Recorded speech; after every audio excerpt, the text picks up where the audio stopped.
నమస్తే. సఖీ కార్యక్రమానికి స్వాగతం.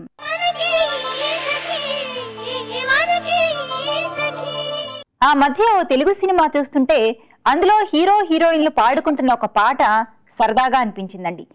హీరో గారు ఆ హీరోయిన్ మీద తనకెంత ప్రేమ ఉందో, ఆమె కోసం తను ఏమేం చేయగలడో కోతలు కోస్తూ ఉంటే ఆ హీరోయిన్ పాలు నీళ్లను వేడి చేయగలిగినంత నేర్పుతో ఇది నిజం ఇది అబద్ధం అంటూ తేల్చేస్తుంది. మన జీవిత సహచరుడు, పిల్లలు, బంధుమిత్రులు, ఇరుగు పొరుగు ఇలా మనతో సంబంధం ఉన్న మనుషుల్లో ఎవరు నిజం చెప్తున్నారు, ఎవరు ఎప్పుడు ఎందుకు అబద్ధాలాడుతున్నారో అన్న విషయం కనుక్కోవడం చాలా కష్టం. అబద్ధం చెప్పకుండా సత్యహరిశ్చంద్రుల్లా బతకడం నూటికో కోటికో ఏ ఒక్కరికో సాధ్యమవుతుంది తప్ప అందరికీ సాధ్యం కాదు. మన అబద్ధాలు వంచనల స్థాయికి చేరి ఎదుటి వారికి హాని కలిగించకూడదు. ప్రతి మనిషి సగటున ప్రతిరోజు 4 అబద్ధాలన్నా ఆడతాడట. వీటిల్లో అవసరార్థం తప్పించుకునేందుకు వాడేవి కొన్ని అయితే మరికొన్ని అనాలోచితంగా సరదాగా ఆడతారట. ఈ కార్యక్రమం తర్వాత మరిన్ని సంగతులు మాట్లాడుకుందాం.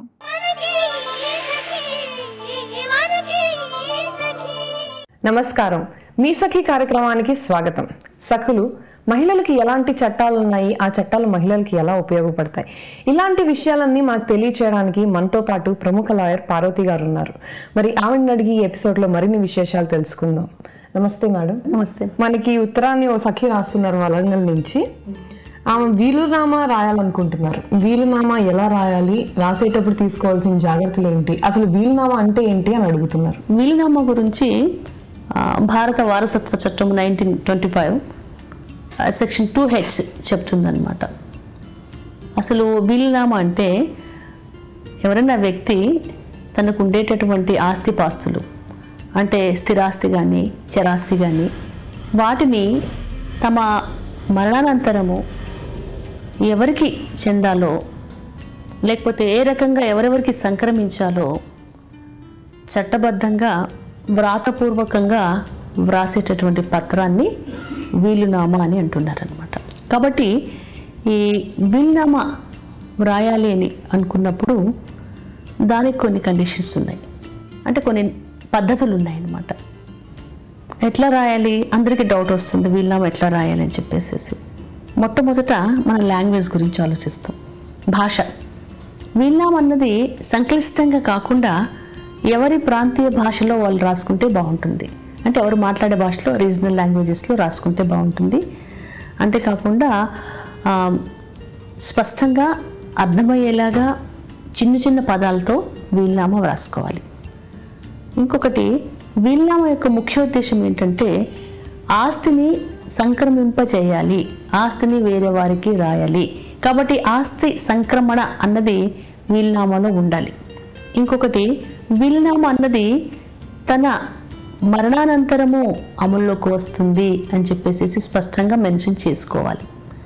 తర్వాత అదే తమ చివరి వీలునామా అని చెప్పేసి కూడా రాసుకోవాలన్నమాట. మరి వీలునామా రాసేటటువంటి వ్యక్తి ఏ రకంగా ఉండాలి అంటే దీనికి కొన్ని ఉన్నాయి. మరి ఎవరు పడితే వాళ్ళు, అంటే అనారోగ్యంతో వారిని వారే గుర్తించలేనటువంటి పరిస్థితుల్లో ఉండేవాళ్ళు, తీవ్రంగా మానసిక అస్వస్థతకు లోనై సెన్సెస్ కూడా సరిగ్గా పనిచేయని వాళ్ళు, ఇలాంటి వాళ్ళు వీలునామా రాయడానికి వీల్లేదు. వీలునామా రాయాలంటే వాళ్ళు శారీరకంగా మానసికంగా చక్కటి ఆరోగ్యవంతులై ఉండాలి, స్థిరమైన బుద్ధి కలిగి ఉండాలి, జరిగేటటువంటి విషయాలు గమనించేటటువంటి శక్తి కలిగి ఉండాలి. అంటే ఫిజికల్గా మెంటల్గా ఫిట్నెస్ కలిగి ఉండేటటువంటి వ్యక్తులు మాత్రమే వీలునామా రాయాలన్నమాట. మరి మనకు ఇంకొక డౌట్ వస్తుంది మన ప్రేక్షకులకు. మరి చాలామంది గుడ్డి వాళ్ళు ఉంటారు, కొంతమంది చెవిటి వాళ్ళు ఉంటారు, కొంతమంది అట్లాగే మాట్లాడలేని వాళ్ళు ఉంటారనమాట.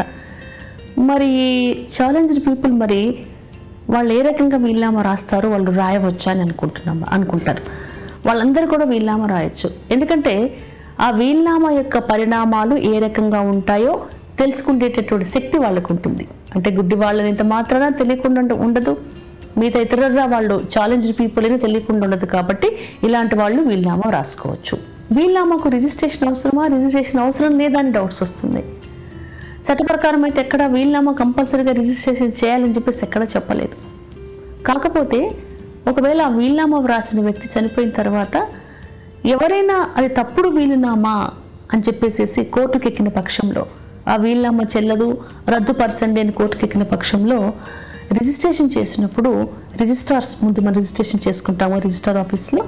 చేసుకున్నప్పుడు ఆ రిజిస్టర్ చేసినటువంటి డాక్యుమెంట్ మనకు వ్యాలిడ్ డాక్యుమెంట్ అవుతుంది.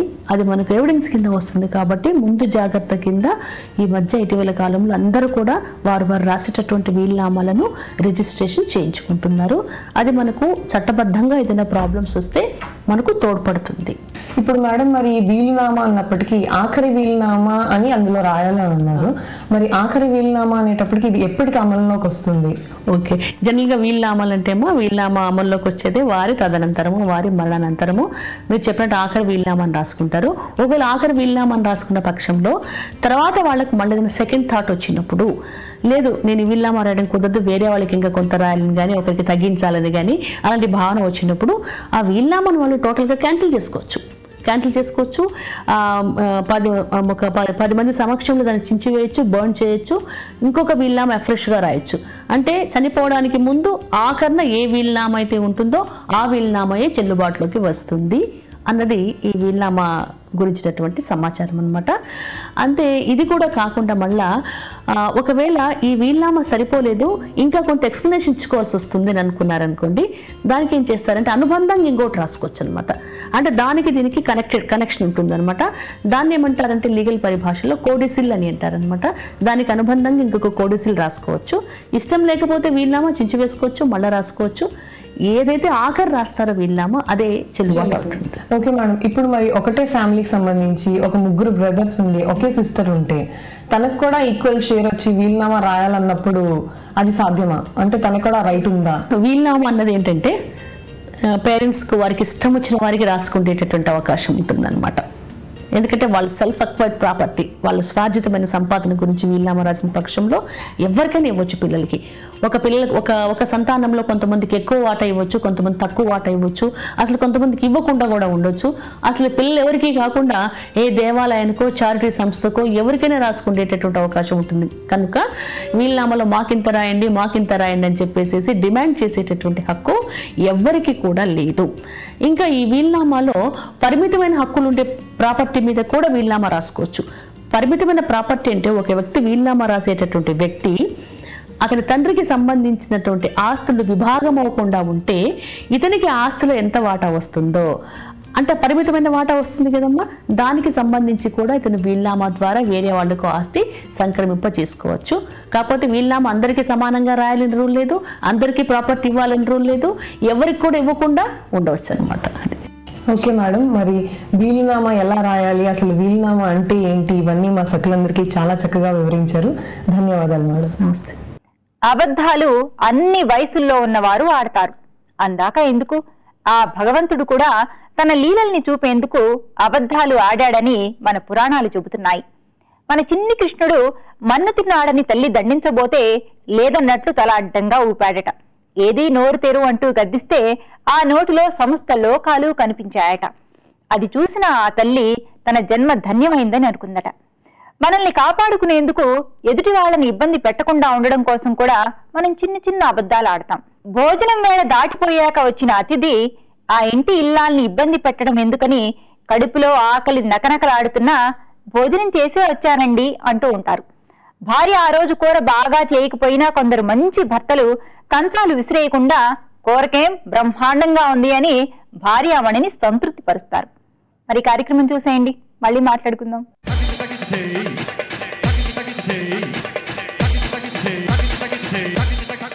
నమస్కారం, వంటల సందడి కార్యక్రమానికి స్వాగతం.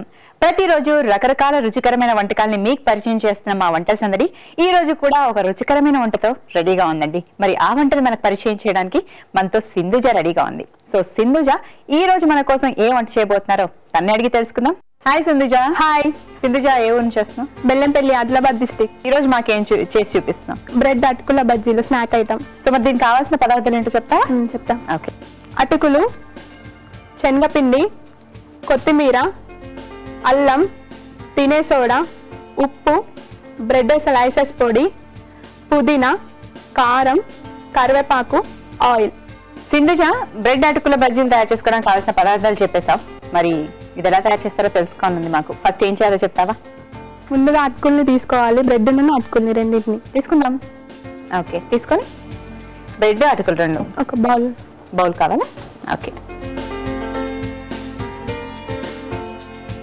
ఈ బ్రెడ్ ఎడ్జెస్ అన్ని తీసేసుకొని ఇట్లా పొడి చేసుకొని పక్కన పెట్టుకోవాలి. ఈ మధ్యలో బ్రెడ్ ని అటుకులతోటి కలుపుకోవాలి. Okay okay. సో ఆల్రెడీ పొడి అయితే మనకు రెడీగా ఉంది. రెడీగా ఉంది. ఓకే, సో ఇప్పుడు బ్రెడ్ అటుకులు తీసుకుందాం. అయితే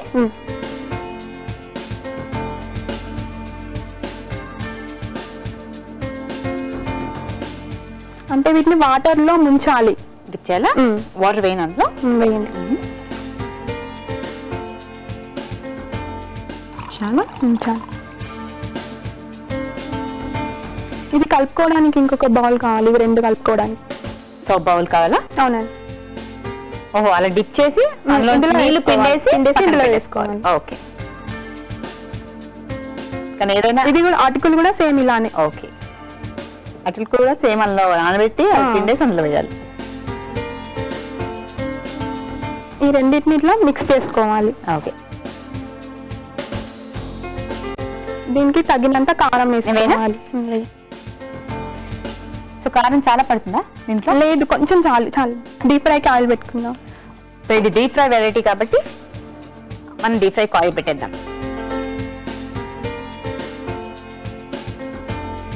ఇందులో ఉప్పు కూడా వేసుకోవాలండి. ఓకే.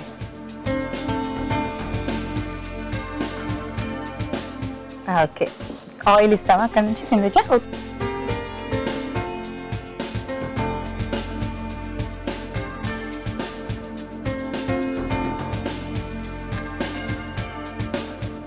పుదీనా వేసుకోవాలి. కొత్తిమీర వేసుకోవాలి. ఓకే, కరివేపాకు, పుదీనా, కొత్తిమీర.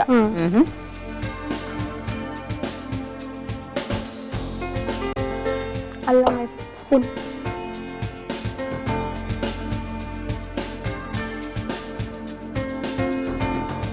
తినే సోడా ఎంత?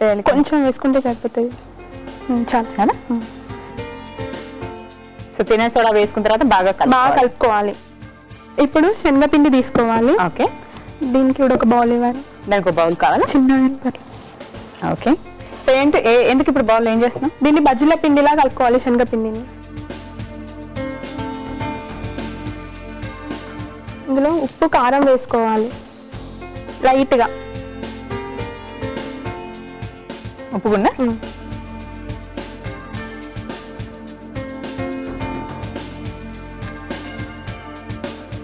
ఉప్పు, కారం వేసి నీళ్ళు.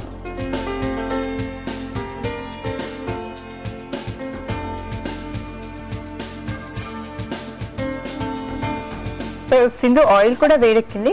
ఇంకా మనం ప్రాసెస్ చేయవలసి ఉంటుందా?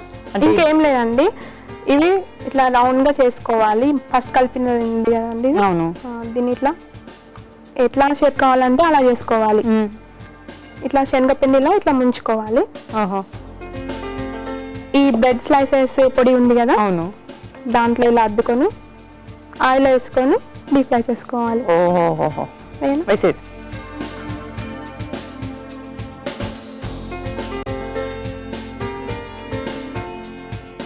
తక్కువ మంటలోనే మనం ఫ్రై చేసుకోవాలండి. అవునండి. ఇది క్రిస్పీగా రావడానికి. Bread crumbs. ఓకే. మరి ఆ శనగపిండి ఎందుకు వేస్తున్నాము? బజ్జీ లాగా రావడానికి. సింధు, కలర్ చేంజ్ అయ్యి తీసేయచ్చా? తీసేయండి. ఇది ఓకేనా? ఈ కలర్ రావచ్చు. గోల్డెన్ కలర్ లో వస్తే చాలు.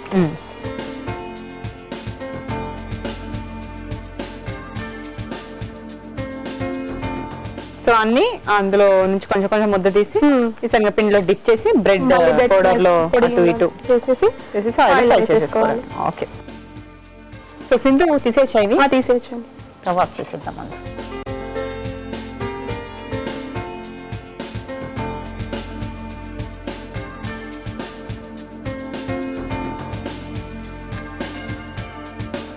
సో నెక్స్ట్ ఏంటి సింధు? గార్నిష్ చేసి క్యారెట్ తో గార్నిష్ చేసుకోవాలి. ఓకే.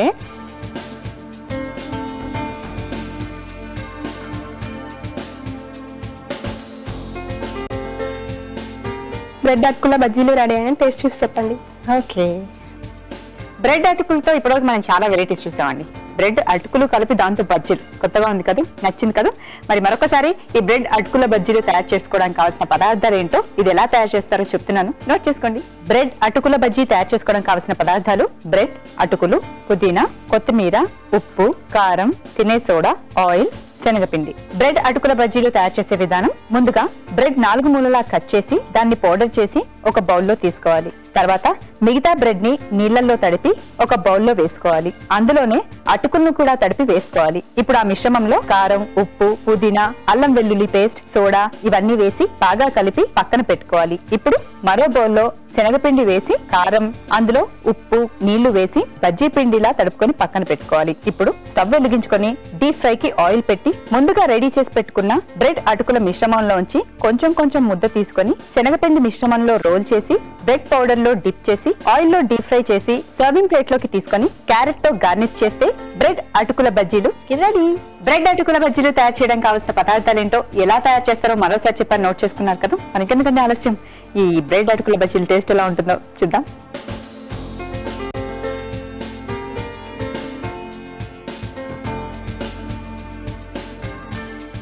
వావ్, చాలా బాగుందండి. సింధు సూపర్, అదిరిపోయింది. మరి ఇంత టేస్టీ బ్రెడ్ అటుకుల బజ్జీలు మాకు టేస్ట్ చూపించినందుకు మీకు అనూస్ వాళ్ళ తరఫు నుంచి ఈ గిఫ్ట్ వాచర్ తో పాటు గిఫ్ట్ హ్యాంపర్. కంగ్రాచులేషన్. ఈ రోజు వంటల సందడిలో బ్రెడ్ అటుకుల బజ్జీలు టేస్ట్ అదిరిపోయిందండి. మరి ఇలాంటి రకరకాల రుచుల్ని మీరు కూడా మాకు రుచి చూపించాలనుకుంటున్నారా? మీకు కూడా బోల్డ్ అని వెరైటీస్ వచ్చా? అయితే ఇంకెందుకండి ఆలస్యం, మాకు కాల్ చేయండి, మా వంటల సందడిలో పార్టిసిపేట్ చేయండి. మరి మీరు కాల్ చేయవలసిన మా ఫోన్ నంబర్ 04023556540. పార్టిసిపేట్ చేసి మీకు వచ్చిన వంటల్ని మాకు పరిచయం చేయండి. సరదాగా సందడిగా ఇవాల్టి మా వంట సందడిని మీరు కూడా బాగా ఎంజాయ్ చేశారు కదా. మళ్ళీ రేపటి వంటల సందడిలోకి మనం కలుసుకుందాం. అంతవరకు సెలవా, మరి నమస్తే. 100 అబద్ధాలాడైనా ఒక పెళ్లి చేయమన్నారు అంటే ఒక మంచి పని చేసేందుకు ఆపద్ధర్మంగా అబద్ధాలు చెప్పవచ్చనేగా దాని అర్థం అనుకొని ఓ పెద్ద మనిషి పెళ్లి కొడుక్కి గుండె జబ్బున్నా దాచిపెట్టి పిల్లాడు నిక్షేపంలా ఉన్నాడు అంటూ మా దూరపు బంధువుల అమ్మాయికి పెళ్లి చేశాడు. పెళ్లైన 3 నెలలకే ఆ అమ్మాయి జీవితం ముక్కలైపోయింది. అబద్ధం ఆడేవాళ్లు సూటిగా చూడలేరని, వారి మాటలు తడబడతాయని అంటారు. కొందరి విషయంలో అది నిజమే కాబోలు. కానీ మరికొందరు మంచినీళ్లు తాగినంత సులువుగా అబద్ధాలాడేయగలరు. అబద్ధాలాడడంలో నిష్ణాతులైన వారికి అబద్ధాలు బయటపడతాయన్న జంకు గొంకు కూడా ఉండదు. తను అబద్ధం చెప్తున్న విషయం ఎదుటి వాళ్లకు తెలుసునని అర్థమైనా సరే ఏ మాత్రం భయపడకుండా, సిగ్గుపడకుండా దబాయించేస్తారు కొందరు అబద్ధాల కోరులు. ఈ కార్యక్రమం తర్వాత మరిన్ని విషయాలు.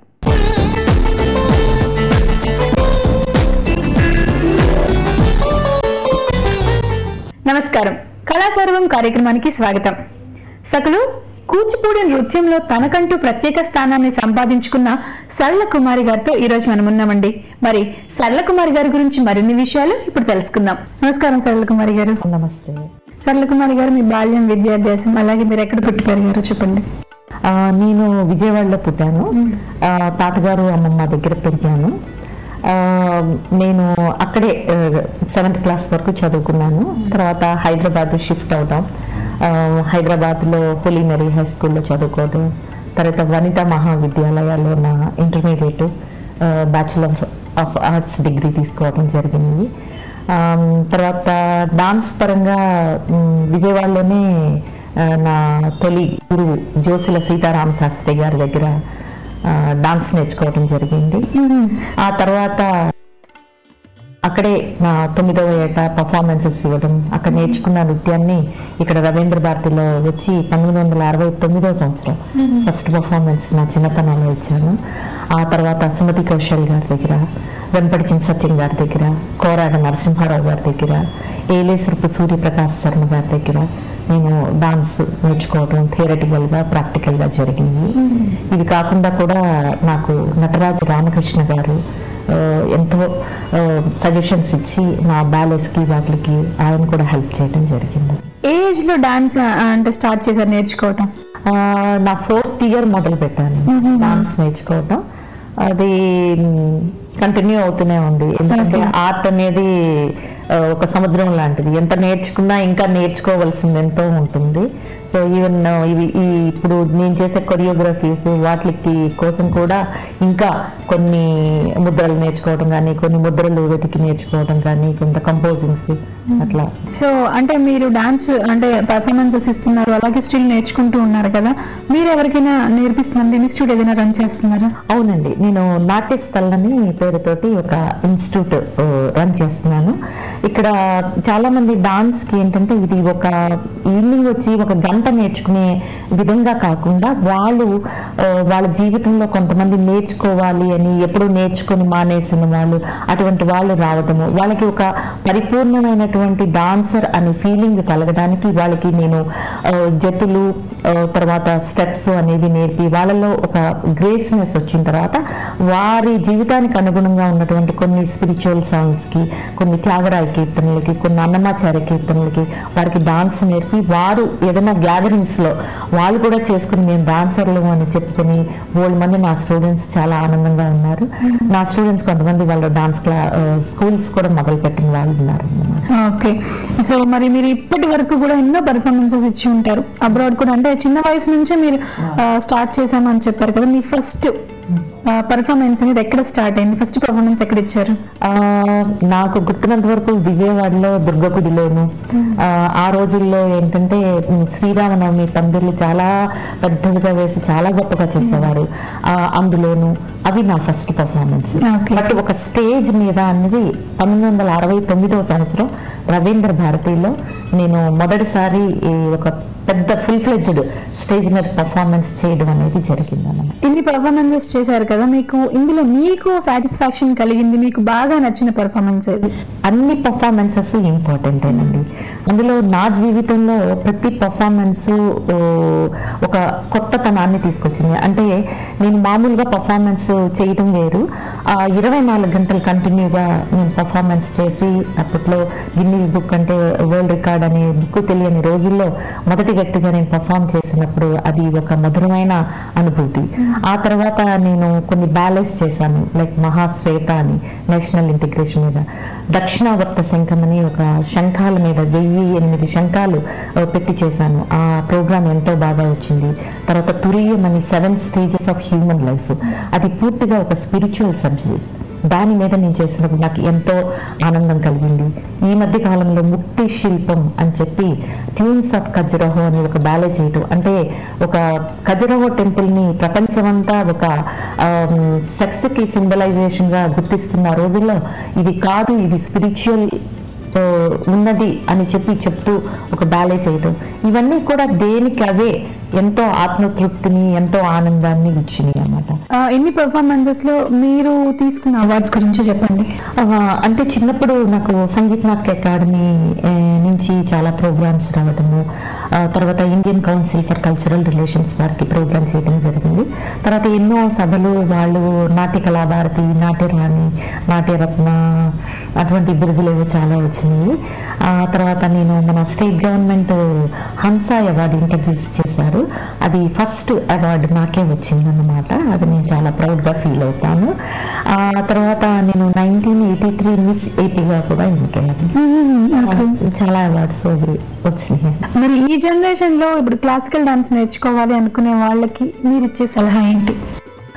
తప్పకుండా శాస్త్రీయ నృత్యం అనేది నేర్చుకోవడం వల్ల మనకి ఎన్నో విలువైన విషయాలు తెలుస్తాయి. అంటే ఈ శాస్త్రం నేర్చుకోవడం వల్ల కొంత సాంప్రదాయము, కొంత కల్చరు ఇవన్నీ నేర్చుకుంటాం.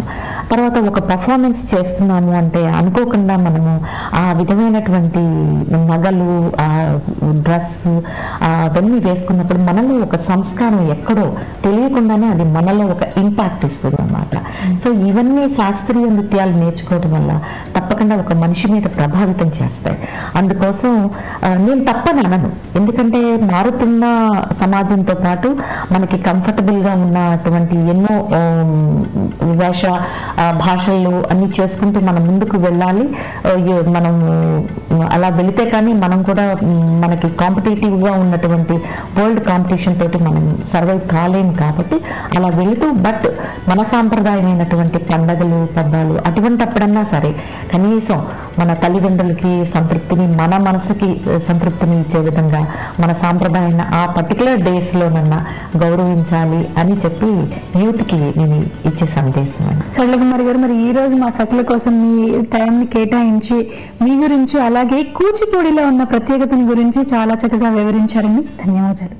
Thank you. అప్పటికి 20,000 అప్పు తీసుకున్న ఓ స్నేహితురాలు మరో 10,000 అప్పడిగింది నన్నోసారి. చెల్లించాల్సిన పాత అప్పుల గురించి తను నోరెత్తదు. అడిగేందుకు నాకు మొహమాటం. ఏదో అవసరం కోసం ఇంట్లో తెచ్చిపెట్టిన 20,000 రెడీగా ఉన్నా చటుక్కున ఈ నెల డబ్బులు కాస్త ఇబ్బందిగా ఉందండి, మీకు డబ్బులు ఇవ్వలేను అనేశాను. ఆ తర్వాత అందుబాటులో డబ్బులున్నా అలా లేవని అబద్ధం చెప్పేశానే అని తెగ గింజుకుంటూ ఉంటే, నువ్వు ఆడిన అబద్ధం మరీ అంత పెద్దదేం కాదులే, ఆవిడ అప్పు చేసి మరీ ఆర్భాటంగా ఇంట్లో ఫంక్షన్ చేయడం కోసం అడుగుతోంది, అందుచేత పర్వాలేదులే అన్నారు మా అత్తగారు.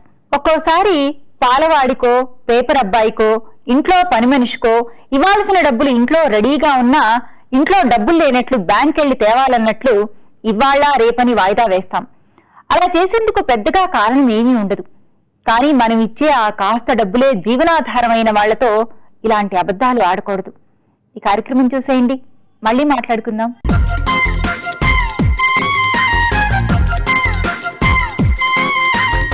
నమస్కారం. చూడండి చేయండి కార్యక్రమానికి స్వాగతం. సకులు రేవతి రామకృష్ణ గారు మినియేచర్ పాట్ ని తయారు చేసి దాంట్లో పియోనీ ఫ్లవర్స్ ని ఎలా అరేంజ్ చేసుకోవాలో తయారు చేసి చూపిస్తానంటున్నారు. మరి దీంట్లో చూసి నేర్చేసుకుందామా? నమస్తే అండి రేవతి గారు. నమస్తే. ఈ రోజు మా సకులందరికీ ఒక మినియేచర్ పాట్ ని చూపిస్తానన్నారు, అది కూడా మీడియం సైజ్ ది. ఓకే, అలాగే పియోనీ ఫ్లవర్స్ ని తయారు చేయడం ఎలాగా, దాన్ని అరేంజ్ చేసుకోవడం ఎలాగో చూపిస్తానన్నారు కదండి. సో మనకి ఇది తయారు చేసుకోవాలంటే ఫస్ట్ ఆఫ్ ఆల్ ఏం కావాలో చెప్తారా? Long safety pins, pens, different kinds sizes pens, rolling pin, silver foil, 2-3 colours of clay, food colours and glue. Okay Revathi గారు, మనకు కావాల్సినటువంటి మెటీరియల్ అంతా రెడీగా ఉంది కదా, మరి ఫస్ట్ ఏం చేస్తారు? క్లే తీసుకోవాలి. ఫస్ట్ 2-3 కలర్స్ దాన్ని మిక్స్ చేసుకోవాలి. ఓకే, దీనికి కొంచెం మనం డిఫరెంట్ కలర్స్ తీసుకోవాలి. ఫస్ట్ మీరు ఫ్లవర్ ని చేస్తున్నారా? పియోనీ ఫ్లవర్ ని లేదు, పాట్ చేస్తున్నా. ఫస్ట్ పాట్ చేసేసి తర్వాత ఫ్లవర్ చేసి దాన్ని ఫిక్స్ చేస్తాను. దీనికోసం నేను 3 కలర్స్ తీసుకుంటున్నాను. ఓకే, పాట్ కోసం 3 కలర్స్ తీసుకున్నాను. అంటే white, green and blue. Okay, so ఎంత క్వాంటిటీ తీసుకోవాలండి? అంటే డిపెండింగ్ ఎంత పెద్దది కావాలో పాట్ దాన్ని బట్టి తీసుకోవాలన్నమాట. నేను ఇప్పుడు మీడియం సైజ్ చేస్తాను, మినియేచర్ కాకుండా కొంచెం పెద్దది చేస్తాను. సో ఇప్పుడు ఇలా పూర్తిగా కలపను నేను, ఇది ఇలా కొంచెమే కలుపుతాను అన్నమాట.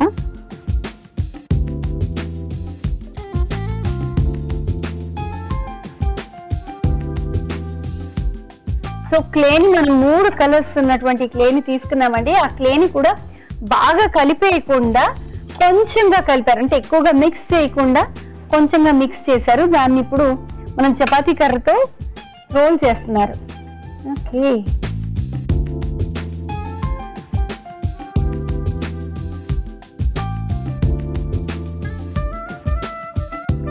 ఇలా చేసుకున్నాం కదా. చేసుకున్నాక దీనికి బేస్ అవసరం లేదు యాక్చువల్లీ. ఓకే, ఇలా కొంచెం కలుపుతాను ఇక్కడ. యాజ్ యూజువల్ ఇదివరకు నేను చిన్న మినియేచర్ పాట్ ఇలాంటివి చేసి చూపించాను. దీన్ని ఇలా పెట్టాలి. పెట్టిన తర్వాత ఇక్కడ కొంచెం ఫోల్డ్ చేసుకోవాలి, కింద కొంచెం ఫోల్డ్ చేసుకోవాలి. చిన్న ఫోల్డ్ తీసుకుంటున్నారు దాంతో. ఇలా లోపల ఇలా వస్తుంది, అది ఫోల్డ్ లోపలికి ఫోల్డ్ చేశారు. ఇలా లోపలికి ఫోల్డ్ చేస్తాను. చేసి దీన్ని ఆ ఫోల్డ్ అయిన దాన్ని దీనికి నొక్కేసేయాలి, గోడలాగా. లైక్ ఇలా గోడలాగా నొక్కేయాలి.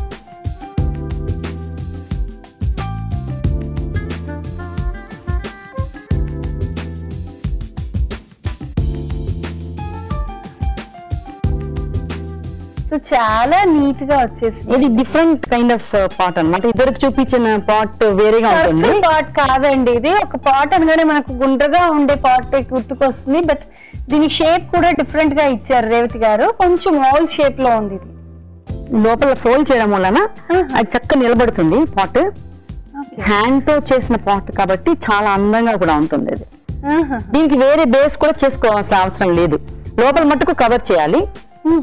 అది మనం కొంచెం క్లే తీసుకొని ఫ్లవర్స్ ని పెట్టడం కోసం కాబట్టి దాన్ని కొంచెం ఓపెన్ చేస్తున్నారు కదండి. కొంచెం ఇక్కడ పెడితే ఇక్కడ ఒక ఫ్లవర్ పెట్టేయచ్చు అనమాట. అందుకని జస్ట్ కొంచెం పక్కకి చేస్తున్నాను. ఇక్కడ ఒక 2-3 ఫ్లవర్స్ పెట్టేయచ్చు.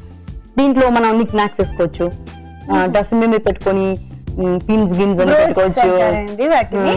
సో జనరల్ గా చాలా మంది శారీ మంచి శారీ కట్టుకున్నప్పుడు బ్రోచ్ పెట్టుకోవడం చాలా ఇష్టపడతారు. సో అలాంటి బ్రోచెస్ అట్లాంటివన్నీ కూడా వేసుకోవడానికి ఈజీగా ఉంటుంది.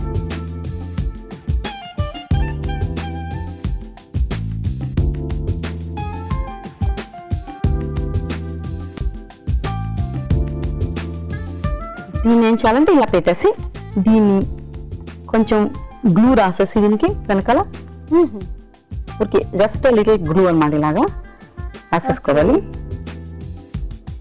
రాసేసుకొని దీనిపైన పెట్టేయాలి దీన్ని. సో దానికి బేస్ కూడా చేసేసారు కదండి. యా అంటే ఇప్పుడే దీన్ని కూడా కావాలంటే we can bend it like this. Okay okay అండి. సో ఇది కంప్లీట్ అయిపోయింది కదా. అయిపోయింది. దీనికి మనం పియోనీ చేసి చూపుతున్నాం దీని మీద. ఓకేనండి. కొంచెం బాగా మార్జిన్ వరకు చేయాలి. చేసాక దీంట్లో ఒక చిన్న ఇది అల్యూమినియం ఫాయిల్ తీసుకుని ఒక చిన్న బడ్ లాగా సెంటర్ కి చేస్తాను. ఇది రోజ్ లో కూడా చేస్తాం మేము. ఇది రోజ్ లో కూడా ఇలా బడ్ చేసి పెడతాం అనమాట. సో ఇది ముందర దీన్ని కవర్ చేసేస్తాను బడ్ ని. చాలా తక్కువ క్లేని యూజ్ చేస్తూ ఈ బర్డ్ ని తయారు చేసుకున్నామండి మనం. నెక్స్ట్ ఏం చేస్తారు? రేఖ చేసుకోవాలి. ఓకే ఒక పెటల్ రెడీ చేసుకోవాలి. దానికి కొంచెం చేసుకుని ఇలా చేసుకుని సో ఒక పొడు లైన్ లాగా తీసుకున్నారు కదండి.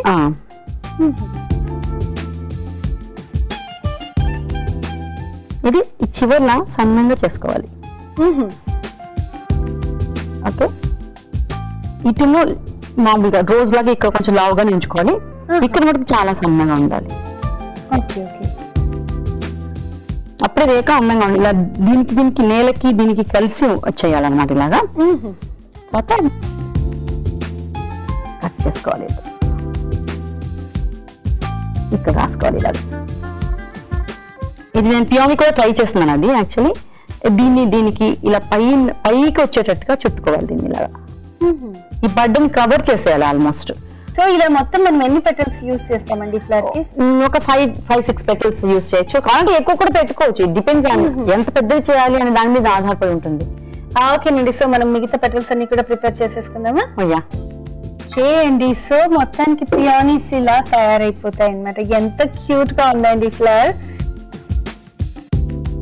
ఇలాంటిది ఇంకా ప్రిపేర్ చేసింది ఏమైనా ఉందా? ఒకటి ఉంది, ఇంకోటి తీసుకొచ్చాను. ఇప్పుడు ఇది ఇంకో పాట్ నేను చేసి తీసుకొచ్చాను సుజాత. దీంట్లో ఈ ఫ్లవర్ ఈ పాట్ కి సరిపోయింది. కావాలంటే ఇంకో చిన్న ఫ్లవర్ కూడా పెట్టుకోవచ్చు దీనికి కావాలంటే, బికాస్ పాట్ అంత పెద్దది కాదు. కానీ ఈ పాట్ పెద్దది, దీనికి ఈ ఫ్లవర్ సరిపోదు. ఇంకా పెద్ద ఫ్లవర్ చేసుకోవాలి. ప్లస్ ఒక ఫ్లవర్ కూడా పెడితే ఈ బ్లూ కి ఆరెంజ్ కాంబినేషన్ లో, బికాస్ ఆపోజిట్ కలర్స్ చాలా అందంగా ఉంటుంది అన్నమాట.